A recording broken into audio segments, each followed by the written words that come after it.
زارون آپ؟ اس کے بے چین دل کو جیسے ڈھارس ملی۔ آپ ٹھیک ہیں؟ وہ حد درجہ فکر مند تھا۔ ہمیں بہت درد ہو رہا ہے زارون، وہ بلا شبہ اس سے ناراض تھی، مگر در حقیقت وہ تکلیف میں سب کچھ بھلائے اس جنزاد کو دیکھ رہی تھی جو اس کا سر اپنی گود میں لیے بے حد متفکر نظر آتا تھا۔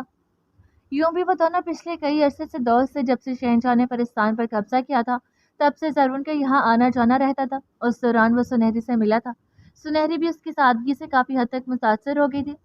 بس اس طرح ان کی دوستی کا آغاز ہوا تھا اور سنہری نے زارون کو یہ بات بتا دی تھی کہ اسے کسی سے محبت تھی اور زارون اچھی طرح جانتا تھا کہ وہ شہنشاہ جنات کے عشق میں بری طرح گرفتار تھی۔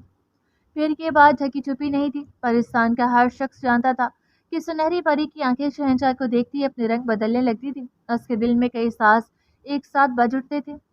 ہر کوئی اسے افسوس کی نگاہ سے دیکھتا تھا کہ سنہری کچھ نہیں جانتی تھی اور شہنشاہ نے بھی سب کے منہ پر اپنی دھاک کے کفل لگائے ہوئے تھے۔ سب خاموش تھے کیونکہ انہیں اپنی زندگی پیاری تھی۔ زندہ رہنے کے لیے سچ سے نظریں چرانا ان کے نزدیک کوئی جرم نہیں تھا۔ ہم کچھ کرتے ہیں سنہری، آپ پریشان نہ ہو۔ وہ تیر کی سی تیزی سے اٹھا اور باہر بھاگ گیا۔ اس کا رخ جنگل کی طرف تھا جہاں سے وہ چند جڑی بوٹیاں توڑ کر لے آیا تھا جن کو پیس کر زخم پر لگانے سے وہ اس کا درد کچھ کم کر سکتا تھا۔ ویسے تو شہنشاہ جنات کے دیے گئے زخموں کو بھرنا کسی کے بس میں نہیں تھا، مگر وہ اپنی کوششوں سے اس کی تکلیف میں کمی ضرور لا سکتا تھا۔ جب وہ جڑی بوٹیاں پیس کر لایا تب تک وہ ہوش خود سے بیگانہ ہو چکی تھی۔ زارون کا دل کٹ کر رہ گیا۔ آخر ضرورت ہی کیا تھی شہنشاہ کو اسے پرستان سے بھیجنے کی؟ اس کا سب کچھ تو چھین چکے تھے، کم از کم یہاں کی ہواؤں کو محسوس کرنے کی آزادی تو دیتے۔ وہ سر جھٹک کا مرہم اس کے گلے پر لگانے لگا۔ کچھ دیر بعد درد سے افاقہ ہوا تو سنہری ہوش میں آ گئی۔ زارون اس کا ہاتھ پکڑے بیٹھا تھا، چہرے پر صرف اور صرف پریشانی رقم تھی۔ اب کیسا محسوس ہو رہا ہے؟ اسے آنکھیں کھولتا دیکھ اس نے فوراً پوچھا۔ اس نے محض آنکھوں کے اشارے سے بہتر ہے کہا۔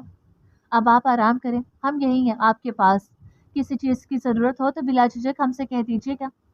وہ دوست تھا، دوستی نبھانے آیا تھا، لیکن اس جذبے کے پیچھے اس کا محبت میں پھوٹ پھوٹ ڈوبا دل تھا جو اسے یہ سب کروا رہا تھا۔ اور اب تو شوہر ہو گیا تھا، فرض تھا اس پر سنہری کے لیے پریشان ہونا، اس کے غم میں گھلنا۔ سنہری اسے دیکھ کر رہ گئی۔ وہ معصوم ضرور تھی مگر ایک طاقتور پری تھی۔ اسے زارون کے دل کی بات اچھے سے ازبر تھی۔ وہ اس کی بے چینیوں میں چھپی محبت کو بخوبی دیکھ سکتی تھی۔ اب تو اس کے نکاح میں تھی، جانتی تھی کہ منزل تھا تو صرف یہی شخص، مگر اس دل کا کیا کرتی جو علم بغاوت بلند کرتا شہنشاہ جنات کے در کا فقیر ہو گیا تھا۔